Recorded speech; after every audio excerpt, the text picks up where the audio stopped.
Hello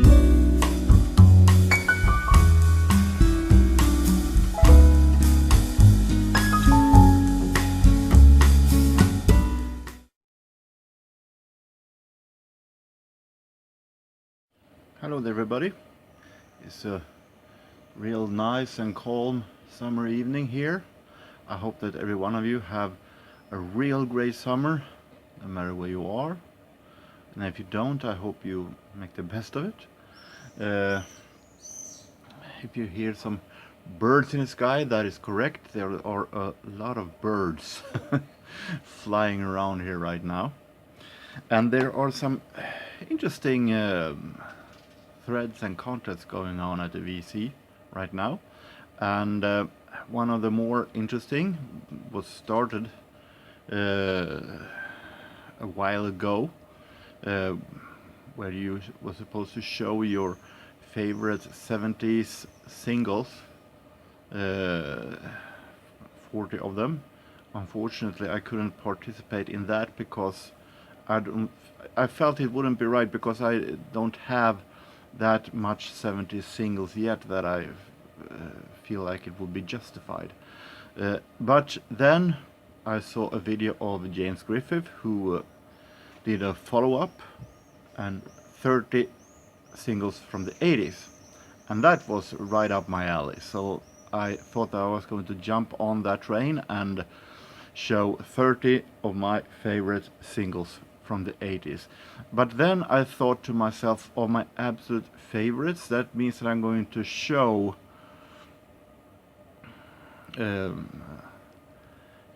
some of the singles that I have been showing a couple of times here on my channel in Vinyl Community, and I have about a couple of thousand vinyl singles, and most of them, 85-90% of them, are from the 80s. Maybe 80-85% are from the 80s. Why do I choose my favorite that I've shown over and over? Why not show singles that I most likely haven't been showing before on the Vinyl Community? That would be much better, because if they still are in the collection, I still like them, right? So I picked up 30 singles I'm going to show, and I put them in alphabetic order. And if someone against all odds recognize me and say, hey, I do remember you showed that one once before, then okay, then you have a better memory than I have. But I guess that I haven't shown them multiple times anyway. So starting up my walk through these 30, I'm going to try to don't make this video too long, but if it is going too long, so I hope you can forgive me for that. After all, there are 30 singles I'm going to show, but I'm going to try to not to take too much time by each and every one of them.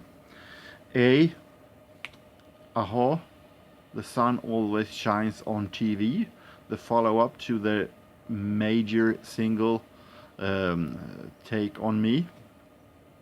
A real great one. I really like the arrangement and the production in this one. Alan Tarney have made a fantastic job with the production, and a great melody also. Fantastic melody. I think I even like this one. I like Take On Me, but it is a bit overplayed, but I like it, of course, as it is nostalgia for me. But I think I like this one even more, actually. This is a single that I actually bought when it came. I heard it on the radio, the Swedish radio, and I immediately fell in love with it. I thought, oh, this was a fantastic song. And at that time, in 1989, that didn't happen all that much. That I got so in love with the song that I immediately ran down and bought it. The problem was that they didn't have it on the record store, so I had to order it. So a special ordering. It was my first time that I did an order on the record shop in my life. Akasa, a British pop band fronted by singer Sophia Haug. Her father was from Bangladesh, I think, and she had an extremely great voice, and this might call it 80s pop mixed with in Indian style, and really fantastic mood in this song, and really great produced. Unfortunately, Sophia Haug is no longer among us, only 41 years old. She died in cancer in the beginning of 2010s, I think.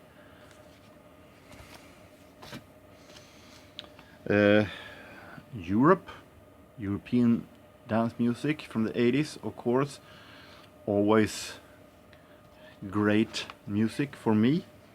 One of my favorite bands in that genre, at least in the 80s, was this band, Bad Boys Blue.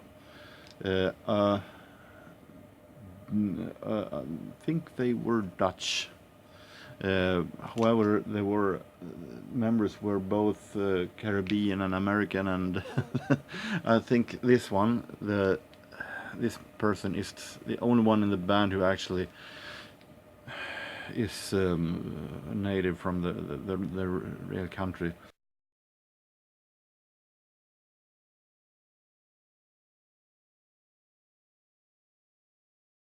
And he also the only original member of the band today.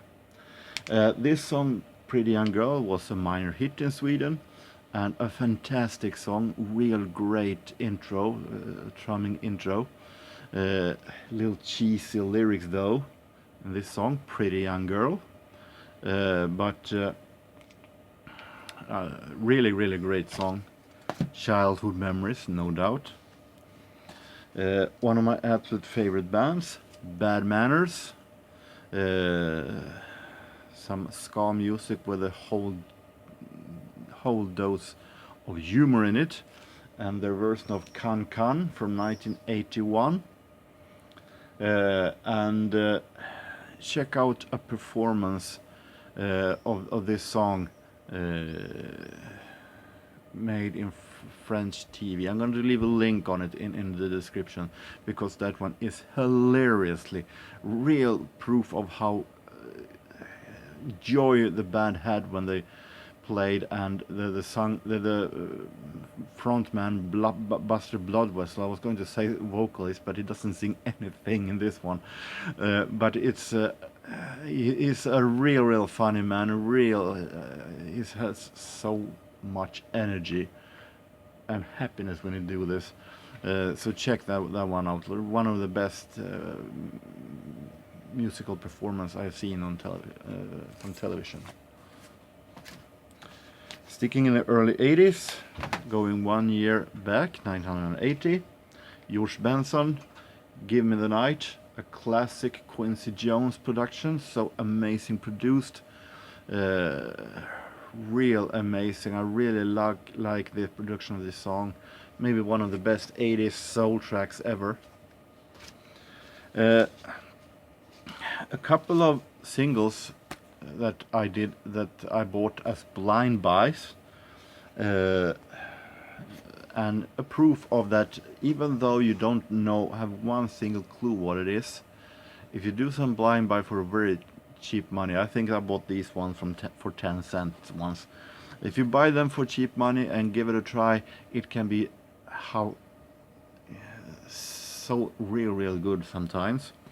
This is Book of Love. I think there are an American synth pop band, which wasn't all that usual in the 80s. I Touch Roses, a real great song.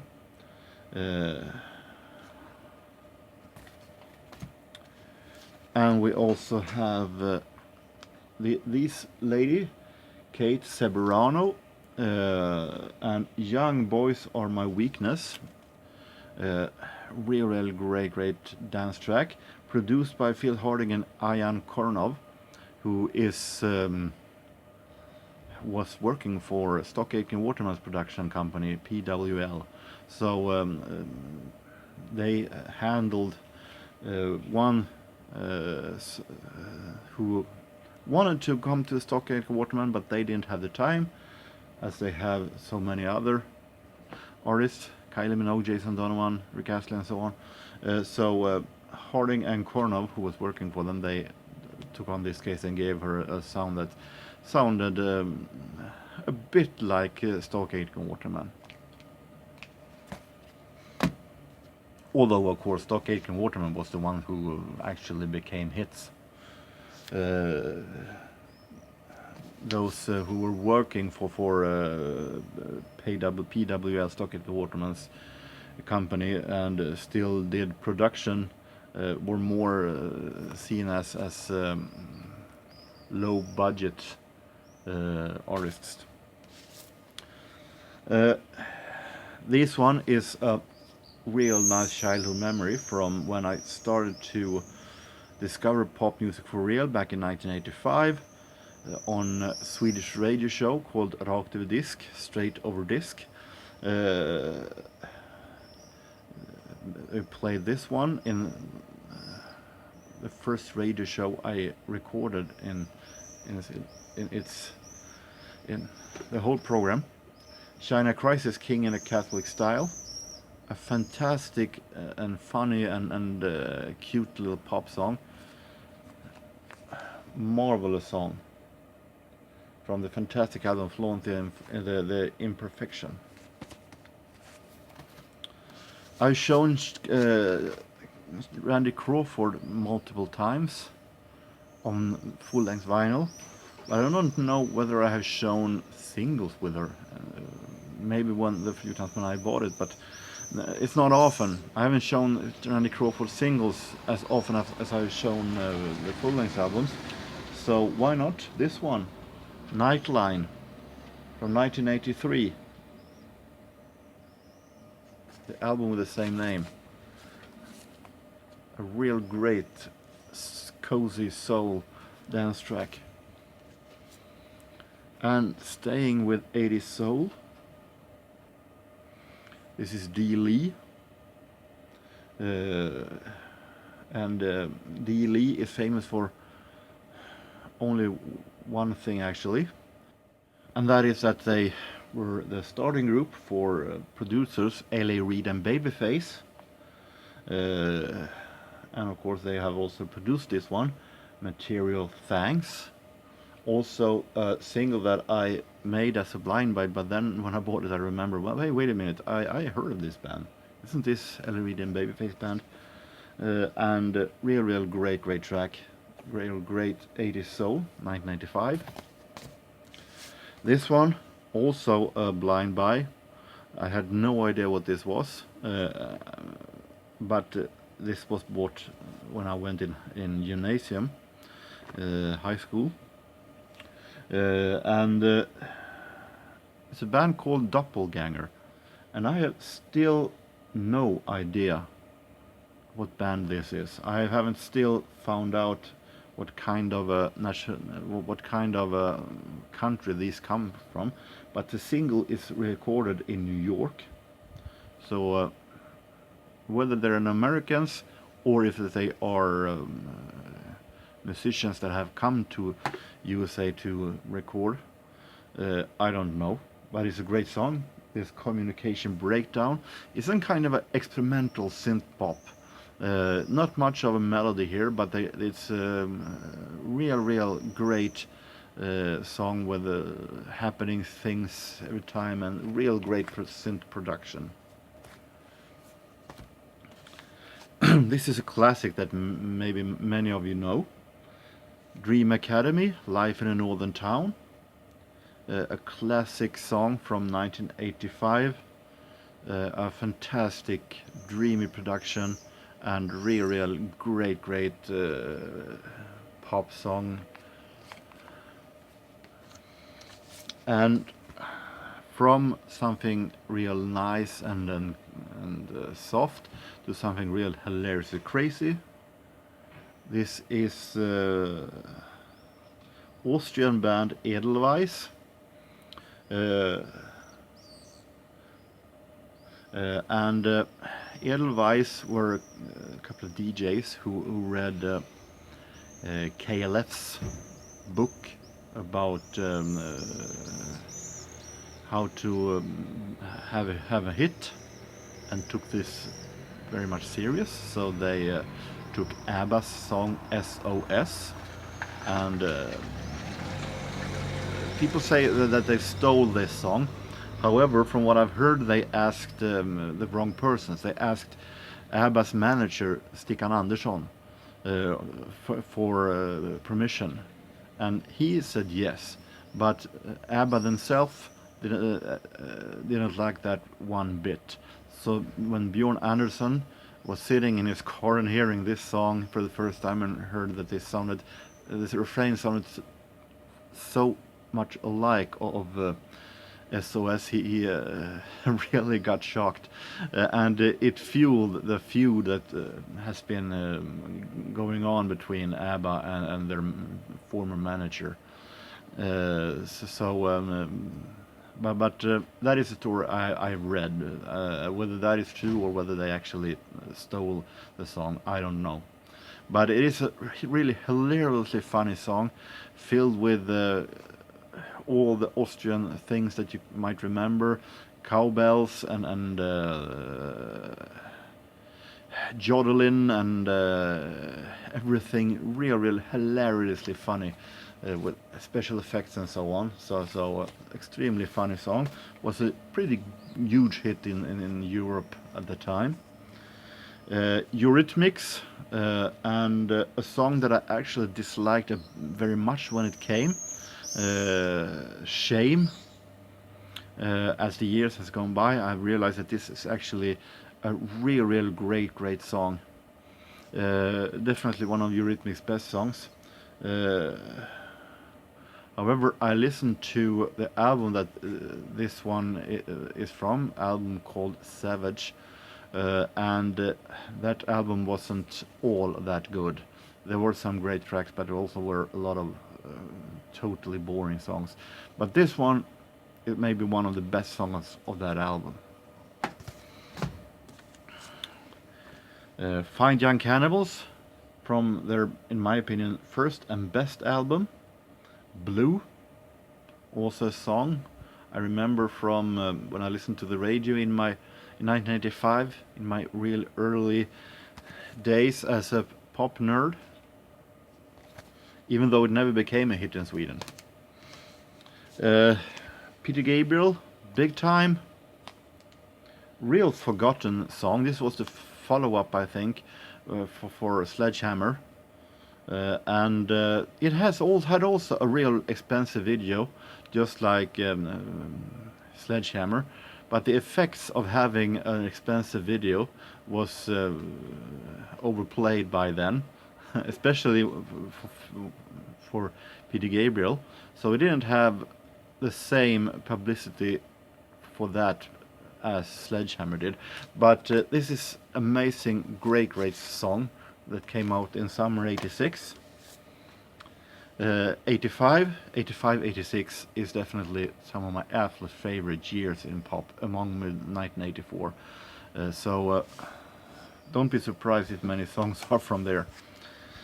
Paul Hardcastle, Just for Money, the follow-up to the amazing and big hit 19, the Vietnam song, and also on the very first album I ever bought, that I showed multiple times. And this also has been written in the history books, even though it wasn't that big hit. But the speaking here, the voice here in the song are made by Sir Laurence Olivier, the famous actor, who was, I think, around 80 when he did this. And with that, he became the oldest man to be on the British hit chart, if I'm not wrong. Staying in Europe, staying in 1985, and a band that I really like, French band Indochine, and the song Canary Bay. Indochine, French synth pop band, you might call it, and did so amazing albums and amazing songs in the 80s. Cowbang was maybe their biggest hits. There's a song called Miss Paramon that also is real great.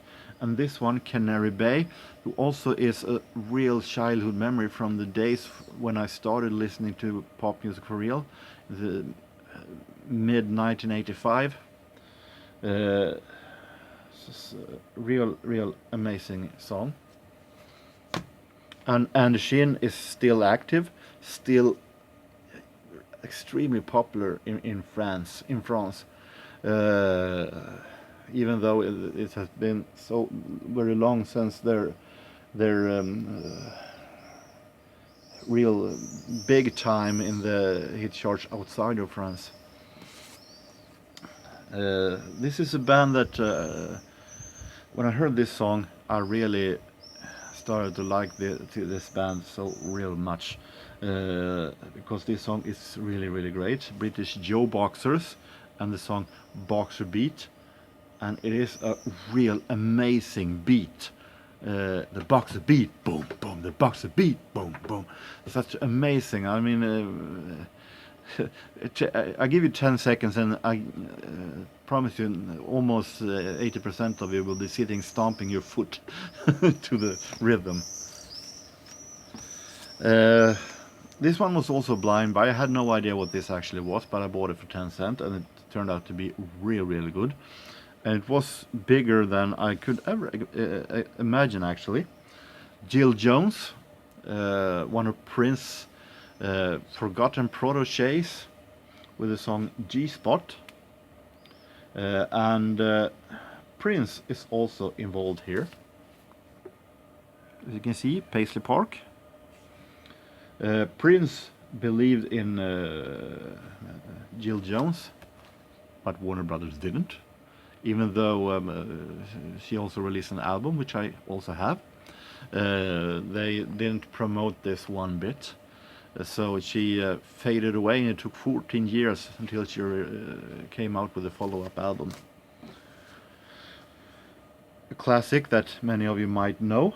It's cool to have these that many of you know, actually, in between. Quincy Jones and I Know Corrida. Real great song from 1981.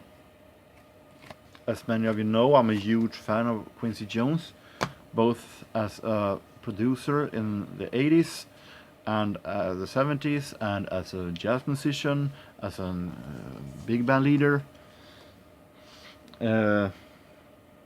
Swedish synth pop, there have been a lot of those in the 80s also, even though they didn't reach the highest spots in the Swedish hit charts.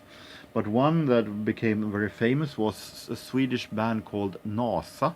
I think I've shown some singles with them before, but I don't think I have shown this one. This is a synth ballad, and Norsu also had some lyrics that sometimes was a little bit trying to be a little erotic. I guess in the footsteps of Depeche Mode's first little more erotic lyrics. This song is called Take Off Your Clothes, and became a minor hit in Sweden. Real great band, check that out. NASA, real great to show now in 2019, the jubilee of the first landing on the moon. Take Off Your Clothes. We have Owen Paul and My Favorite Waste of Time, also a song that many of you might know. This is also a single that is very special to me, because I got this one in birthday present, I think, when it came in 1986. And I didn't have all that much vinyl singles back then. I think this might be my second or third single ever that I got. My first was Wham's Freedom, as I've shown before. I know that, but I think it was maybe the second single I got, actually. This is more Swedish synth pop. that became a huge hit actually. At the time it was back in 1985 maybe the biggest, one of the biggest Swedish selling singles in 1985. Swedish band called Plus Ett, Plus One, and a song called Nevermore. They tried to make a international career, but that never took off. It's produced by an artist known as Harpo, and it is the same guy who had hits in the 70s with a song like Movie Star and Sayonara. I don't know how many of you remember that, but it is a real great single. Also one of the earliest memories I have from my pop nerd days back in 1985. I showed Prince, not Prince, but a song that he had connection with, and why not show then Princess, After the Love Is Gone, a real great produced song, one of the earliest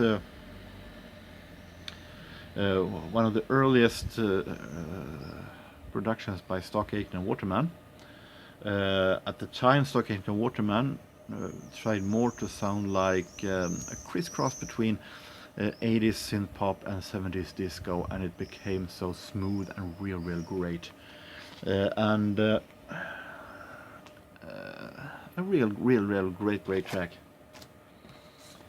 Genuine synth pop from Australia, with a band that I have shown before, but I don't think I've shown the single, their biggest hit of all. I think many of you might remember this one also. Send Me an Angel. Real amazing produced synth pop track. Also reached the American charts. From this amazing album Heartland. I think I remember when I showed the follow-up album that I bought at a record fair earlier this year. Swedish Rock. And this one is actually from my home city, Sundsvall.